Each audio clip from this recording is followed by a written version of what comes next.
Hello everyone, Ben Lombard, Underdogs versus Discovery.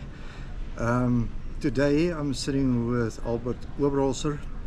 If you recall the Lood White episode where he was kept under surveillance, and then unfortunately Albert was caught out in the process when some minor accident occurred. All right, Albert, thanks for making yourself available for this. And it's been weighing very strongly on your conscience to come clean on this. Yes. Okay, tell us from the beginning, how did you get involved in this? I was working for a company that approached me to ask if I can assist them. Just a little bit louder, yeah, thank you. Okay, yeah, so to assist them with surveillance operations. All right, and which company is that? It was NGFS Forensics. NGFS? FS Forensics. Yeah. Tell me more about NGFS Forensics. It was, the owner is an old friend of mine. We used to work together at surveillance in the police service. The owners? Yeah, the man. Did you know him? Yes, I knew him. Who's that? It's Seelan Naidu. Seelan Naidu. Where did you meet Seelan? We met when I was in the police service and when he joined our unit in the service. All right. What was he doing at the time? I think he was doing surveillance, or they started the company. I don't know when exactly that they started. Okay, and then what happened? Yeah, and then I started to join them, and I did it because it's a question of we wanted to see if people are legit to say that they are sick and what they are doing. Right.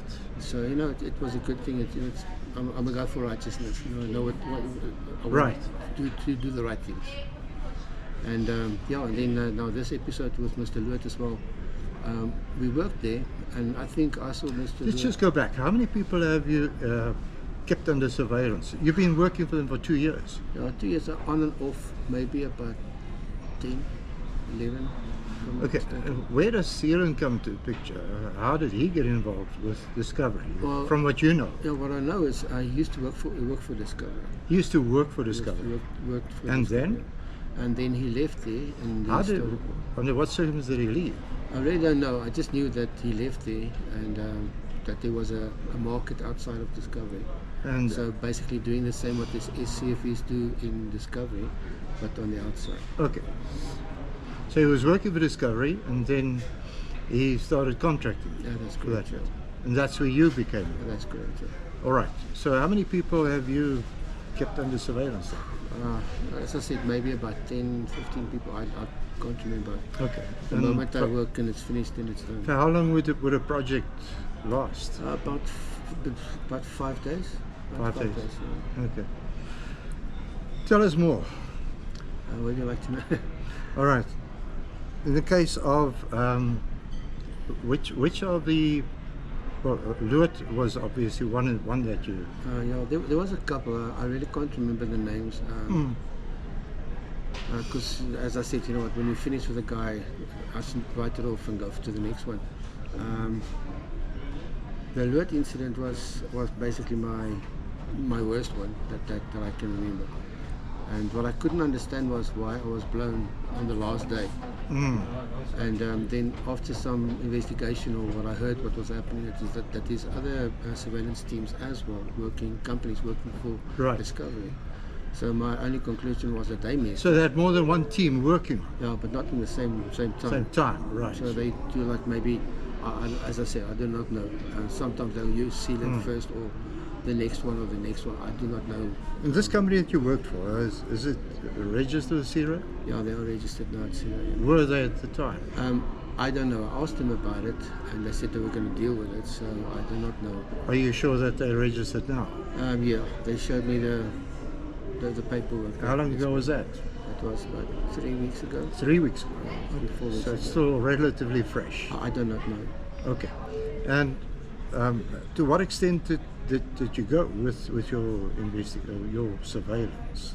Just normal photography, just to follow the guy or the person, and to see if they are really sick, or if they've got a disability or something like that. So we just record them, and whatever we see, we just give it to the client, or to the client, and then they Right. make a decision. And what sort of feedback did your employer require from you? From me, Mm. basically just my footage that I've got for the day, and and explain exactly what happened during that time. That was about Any specific instructions they gave? No, it's just okay. Well, I just say what I saw. I don't add on something or something like that. What did they expect of you? Just to make sure that they are, to keep them under surveillance, to see what they do, what their actions are. So if the guy say he can't run, for instance, and we see him running, well, obviously then it's Right. fraud, and they ask what did he do there, all that kind of stuff, and then I just tell them what happened, and that was it. And the footage has to correspond with our findings. Okay. So, in your time, how many discovery clients did you keep under surveillance? Oh, as I said, around 15. 15. Yeah, about 15. Whereabout were they based? Oh, okay, it was Cape Town, Durban, Mpumalanga. I think it's about, and Joburg as well, and Pretoria. Okay. That's what I can remember. There was about 2 or 3 in Durban area. Yeah. KwaZulu-Natal, yeah. So how much would they pay you? They pay me about $1,000 a day. Grand a day.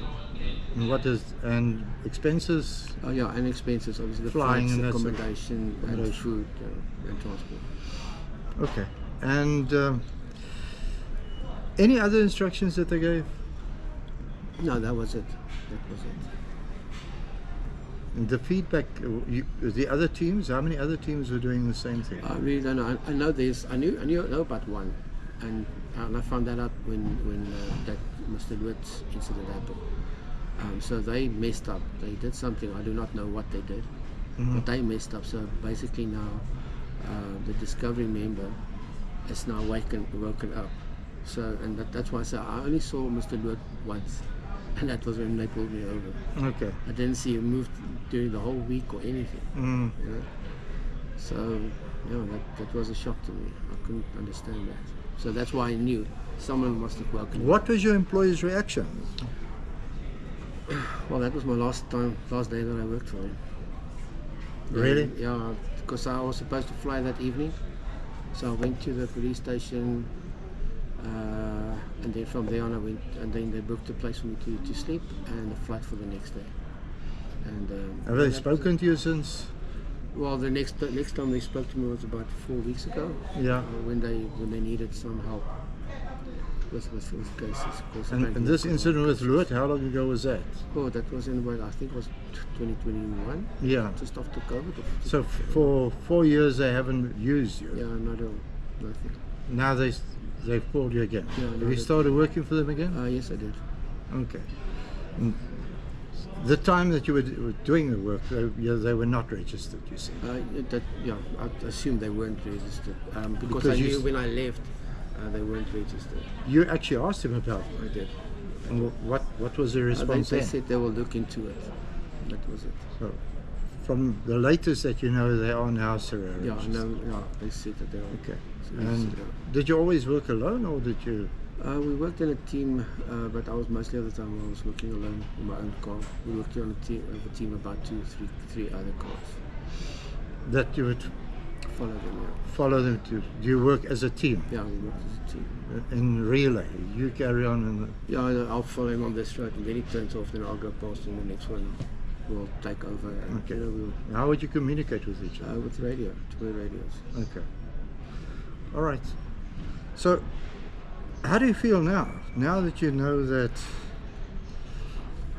I was devastated because I was always on LinkedIn, and after I lost my job and with him, I went onto LinkedIn to see if I can find some jobs and apply for positions and stuff like that, and well, to no avail. And then Anna Marie, and then I saw one of the people, Reggie. I personally didn't work on it. Who's so that? Reggie, I don't know what he said, but I worked. but I saw something about discovery, and then I said, yeah, you know what, I can't even remember what I said, but then Anna-Marie had a private with me. She asked if this was me, and then she showed me pictures of NGFS that wasn't registered, or myself that wasn't registered. And I told her, but I'm registered now, because after that I went for my PSIRA grades. So you did not have PSIRA at the time either? I didn't have PSIRA at the time, because I didn't know I needed one. Right. So okay. when I did my so at the time that you were surveilling Lood and the others, way back 4 years ago, there was no PSIRA registration by yourself or the company from what you know. Yeah, what I know. Okay. Yeah, and so after that, you know, and when they never contacted me back for more work and stuff, then I decided, you know what, let me just spend some money and get my PSIRA sorted. So I did my PSIRA, and there actually I saw that one of the things for private investigator, you have to have your PSIRA. Okay. So that's why I also put it that I also want to do that line, that's right. I'll be able to do investigations. Now you're legitimate. I'm legitimate. Only now. Yeah. There were talks of people being almost intimidated. There were cases where people were sitting right outside the gate, were looking down at the house. And on one occasion, one of the other underdogs actually went up and confronted him. And he said, "Oh no, I've just moved into the area." Where was this? That was in Durban as well. Oh, no, I don't know. Don't know about that. Right. So, have you started working for Sealand again? Yes, I have. Okay. But now, as I said, you know, they are registered. I'm registered. Doing the same surveillance. Same surveillance. Okay. The only change now that I've seen is that now it's footage, it's video footage, and that's it. You know, approach the client or. Did they ever ask you to approach a client? Never. Never. But you know that it's happened. No. I suppose it happened with the other people, because I mean they talk. Discoveries speak to all the surveillance operators outside. What do you mean? What do you mean? Discovery speaks to the surveillance operators. Who speaks to you? I don't know. I just heard the name of Hein. Hein? And that's it. What about Hein? What's his surname? Do you know? No, Hein. No. Does he work for Discovery? I think he does work for Discovery. And what does he do there? I don't know. He works at the investigations, I think. Okay. Because they do. Are you referring to Hein Hemman? Could be. Sounds familiar. Okay. Have you got his number? No. Okay. What instructions did he give? I mean, okay. The instructions between NGFS and him. Between? NGFS and himself. Okay. And What is that you heard that was discussed? I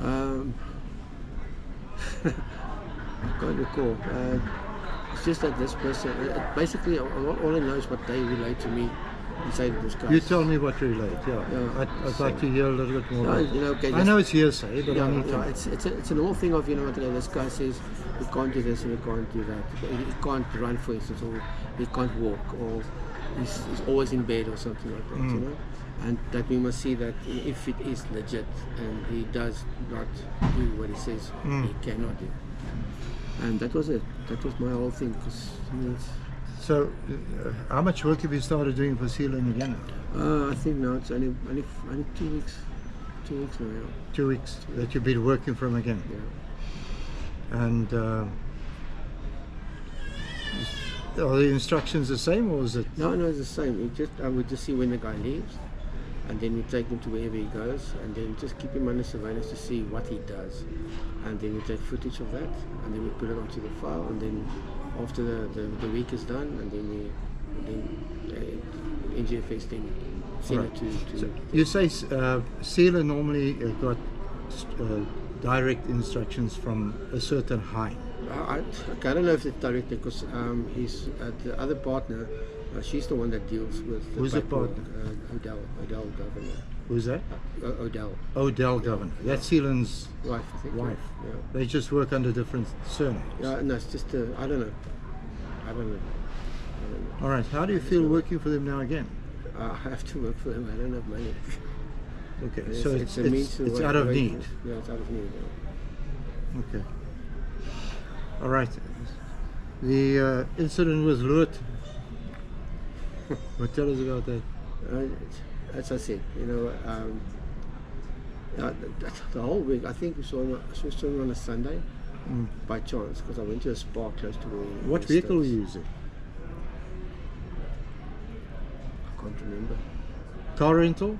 It was a car rental, yes. From which company was that? I think it was Avis. Avis. I think so. It was Avis. If I'm not mistaken, it could have. No, I don't know. I'm lost for words. What's that? I'm trying to think of what car it was. But it's one of those small cars. I think Was it from Avis? Yeah, it was from Avis, yeah. All right. And then exactly what happened there? Yeah, it's okay. So I saw him once by chance by going to the spa, and then from the spa, then we just, because the area is very, the people are very paranoid in that area. So you know, we stood wide. Okay, and I basically never saw him the whole week. And were you keeping him under surveillance for a week? Yeah, 1 week. 1 week. You haven't seen him for a whole week? No, not for a whole week. Okay, except for the Sunday. Yes, that's the day of the incident. No, that's not the day of the incident. Okay. I saw him then once. At where you stayed? Close to where I stayed, at the shopping centre. Okay. Right up there, there's like a spa and a pharmacy and little small shops. It's like a community place, community shopping centre, small one. I saw him there once, and I didn't even know it was him. I looked at him and I thought, looks familiar. And then I found out, okay, well, then I looked at the picture and I said, okay, no, it was him. And then, so for the whole week I was in the area, but I just stood still, just checking that, you know, if he moves, when he moves, or anything. So I never saw him move at all. And then we were supposed to fly on that Friday back to Germany. Right. And I pulled off, and as I pulled off, he came past me. So, you know, and it's on my way out of the area. So I followed him out of the area, and then he turned left, and I was like, let me just see where he goes. So I turned left with him, and then he turned right. You were doing surveillance on your own? On my own, yeah. The other people already left to the thing. How many were on the team then? I think we were just two. Two? Yeah, okay. So then I went in, I made a U-turn, and I came on my way back, and I said, okay, well, then we got instructions on leaving. And as I was about to go out of the area, then his brother came with I think it was a Ford Ranger or something. A Ford? Ford Ranger, I think. Yeah, and then?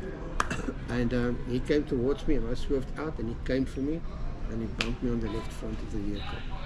You tried to get away from him? Yeah, to not cause an accident. Yeah, but did you try and, did you know that they were together? No, I didn't know. Okay. So the next moment he climbed out, and his brother Lood came with I think it's a Mercedes Benz with another guy inside, and they had the area security there, and they basically assaulted me, grabbed me out. He threw my cell phone on the floor. Lood, no, it was Lood. And the security guy started to get harakat with me, and then the police came. And they arrested me, took me to the police station, and then I missed my flight. Can you blame any of them? No, of course. And but you see, but only after the fact. Yeah. That's when I heard that there was another team that worked on it previously. Okay. And I mean, I believe I'm a good operator. You believe? A good operator. Yeah. A good surveillance operative. And as I said, I only saw him once before. Okay. For a whole week you didn't. The Sunday and then the Friday. Exactly. And the rest of the time he didn't move. Well, I didn't see him move. No. And you kept him under constant surveillance. Where would you sleep? Sleep in the car? No. We worked from about maybe between 6 and 7 till about 3 to 4. Okay. To see his movements during the day. Okay. And then the accident, you reported the accident? Yeah, we reported it. We went to the police, reported the accident, and that was it. And then I came back out, and that was the last time I worked for them. Okay. Right. Folks, that is a wrap of the interview with Albert. Albert, thanks for making the time to tell us about the escapades there. I know it is something that has been bothering you, and as you rightly or wrongly said, you also have to put bread on the table, but for now at least you're registered. Yeah. But thank you for making the time to come and speak to me. Can I just say something? Yes. I feel very bad for the way that the other people has treated these people that were really, really damaged. Not damaged, but can't work and can't perform the functions. And I never ever did it to force people to do something out of their normal habit. I didn't approach them. I didn't phone them. Never tried to trick. I never tried to trick or anything. I did everything legit because I'm a righteous man. I don't do something to cause someone else bad health, or I'm an honest man. And you have a message for anyone out there? that's my message to them. And okay, for those people that are bullshitting your insurance company, stop it. Because it's because of you that this happens. Okay. How many of them did you find bullshit? We found a few. Okay. We found a few. And any of these, well, most of these are real legitimate cases. They've been proven and proven again. Well, then I'm happy with that. Yeah. As long as they are proven and that they are legit, I've got no issues with that. Right, Underdogs, there you have it. Albert says that those that of you that were cheating, yeah, that's another story. And you feel sorry for the ones that... Of course, yes. Of course, yes. Okay. But thanks for making the time. I can see remorse, but I also understand the situation that you're in. So I want to say to you, thank you for being honest and open about it. Right. Thank you so much. No problem. Okay. There we have it, Mr. Adrian Gore, Ein Himmel.